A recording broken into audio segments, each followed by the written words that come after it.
Hi friends, இன்னைக்கு தமிழ்நாட்டிலே எல்லாருமே கேட்டுட்டு இருக்க ஒரு கேள்வியை தான் நம்ம அனலைஸ் பண்ண போறோம். அதாவது விஜய் சாரோட பர்த்டேக்கு ட்ரிஷா 12 மணிக்கு அவங்க இன்ஸ்டாகிராம்ல ஒரு போட்டோ போட்டிருந்தாங்க. ஸோ நிறைய பேர் அந்த போட்டோ ஃபேக்கு அப்படின்னு சொல்லிட்டு இருக்காங்க. ஸோ இந்த போட்டோ உண்மையிலேயே ஃபேக்கான போட்டோ, ஏஐயால ஜெனரேட் பண்ணப்பட்டதா இல்லைன்னா ரியல் போட்டோவா அப்படிங்கறது தான் நம்ம இந்த அனாலிசிஸ்ல பார்க்க போறோம். ஸோ முதல்ல இதை ஏன் ஃபேக் அப்படின்னு சொல்றாங்கன்னா, இந்த இடத்துல அவருடைய ட்ரெஸ் கார்னரும் அந்த டேபிளும் இருக்கு பாத்தீங்களா?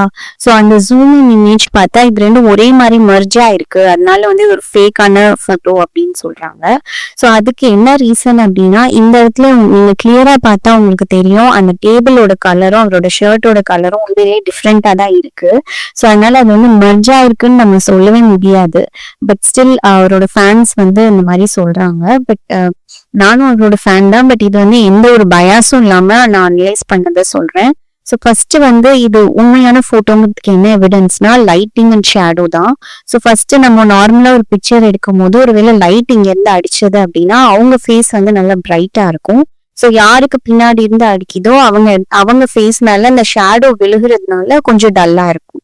ஸோ அது அந்த ஷேடோ உங்களுக்கு கிளியராகவே இங்க தெரியுது. ஸோ இது ஒரு ஏஆல இவ்வளோ கிளியராலாம் மேக் பண்ண முடியாது. அதே மாதிரி அந்த கேண்டில் லைட்லாம் பார்த்தீங்க அப்படின்னா உங்களுக்கு நல்லா கிளியராகவே தெரியுது. ஸோ ஒரு ஏஐ இவ்வளோ டீட்டெயிலோட பண்ண முடியாது. ஸோ அதுவே ஒரு மெயின் ரீசன் இது ரியல் போட்டோ அப்படிங்கிறதுக்கு. ஸோ இதை தவிர்த்து என்ன சொல்றாங்கன்னா, இது முன்னாடி எடுத்த போட்டோவை அவங்க திரும்ப அப்லோட் பண்ணியிருக்காங்க அப்படின்னு சொல்றாங்க. பட் நிறைய பேர் நிறைய விஷயத்த ட்ராக் பண்ணியிருக்காங்க. முதல்ல அந்த கேக்ஸ். ஸோ ஃபர்ஸ்ட் அந்த மேங்கோ வெனிலா கிரீம் கேக் இருக்கு இல்லையா, ட்ரிஷா பக்கத்துல இருக்கிற அந்த கேக் அந்த ஸ்டபன் பேக்கர்ஸ் அப்படின்னு சென்னையில ஒரு லக்ஸரி பேக்கர்ஸோட கேக் போல 1 வீக் முன்னாடியே ப்ரீ ஆர்டர் பண்ணிருக்காங்க. இதை அந்த பேக்கரியோட ஓனரே சொல்லிட்டாங்க. ஸோ இதை தவிர்த்து இந்த ஷெஃப் அப்படிங்கிற இன்னொரு சென்னையில இருக்கிற ஒரு பேக்கரியில இருந்துதான் அந்த ஸ்ட்ராபெரி ஒயிட் கிரீம் செலிப்ரேஷன் கேக்கும் ஆர்டர் பண்ணியிருக்காங்களாம். ஸோ அதை தாண்டி இந்த 3 டிரமாசு டப்ஸ் இருக்கு பாத்தீங்களா? ஸோ இது என்ன அப்படின்னா, அந்த ஹைதராபாத்ல மட்டும்தான் கிடைக்கும், கோன்ஷு அப்படின்னு சொல்லிட்டு ஒரு இடத்துல. ப்ரொனவுன்சியேஷன் கரெக்டான்னு தெரியல. பட் ஹைதராபாத்ல கிடைக்கிற இந்த கேக்கு எனக்கு தெரிஞ்ச அவங்க ஃபிளைட்ல வர வச்சு கட் பண்ணியிருக்காங்க போல. ஓகே, இனிமே அவங்க என்ன பண்ணாலும் அது அவங்களோட பர்சனல் தான். பட் இது உண்மையிலேயே ரொம்ப ஆச்சரியமா இருக்கு. ஏன்னா கரெக்டா தமிழ்நாட்டுல அந்த டைம்ல தான் ஒரு கேஸ் லீக் ஆயிருக்கு. கேஸ் லீக் ஆகி இப்போ இருக்கிற டு டேட் இன்ஃபர்மேஷன் படி 11 பேர் இறந்திருக்காங்க, 60 பேர் ஹாஸ்பிட்டல்ல வேற போயிருக்காங்க. ஸோ சிஎம்மா அவரு இல்லை நான் செலிப்ரேஷன் பண்ணல அப்படின்னு சொல்லி அவங்க கேபினெட்ல சொல்லிட்டாரு. பட் அதை தாண்டி வீட்டுல போய் இப்படி ஒரு செலிப்ரேஷன் ஒரு சிஎம்மா அவர் பண்ணிருக்க வேணாம் அப்படிங்கறது என்னோட ஒப்பீனியன். மித்தபடி அவங்க பர்சனல் விஷயத்துல நம்ம ஒன்றும் தலையிடல, அவங்க பண்ணிக்கலாம். பட் இந்த மாதிரி ஒரு டைம்ல இப்படி ஒரு செலிப்ரேஷன் பண்ணி அதை அப்லோட் பண்ணணுமா அப்படின்ற மாதிரிதான் இருக்கு. ஒரு சிஎம்மா மித்தபடி அவர் பர்சனல் லைஃப்ல தலையிடுறதுக்கான அருகதை எதுவுமே நமக்கு கிடையாதுதான். பட் அஸ் அ ஃபேனா எனக்கு அதுவே ரொம்ப ஒரு வருத்தமா இருக்கு, விஜய் சாரே இப்படி பண்றாரு அப்படின்னு சொல்லிட்டு. இன்னொன்னு என்ன அப்படின்னா, அவருடைய ஹைஸ் அண்ட் லோஸ் எல்லாம் பாத்தீங்கன்னா ரொம்ப ஜாஸ்தி. ஒரு பார்ட் ஆஃப் டைம்ல எல்லாம் கிட்டத்தட்ட 4-5 படம் அவருக்கு ஃபிளாப்பாவே நடந்திருந்தது அந்த சுறா டைம்ல எல்லாம் பாத்தீங்கன்னா. ஸோ அப்பெல்லாம் ஒய்ஃப் கூட தான் இருந்தாங்க.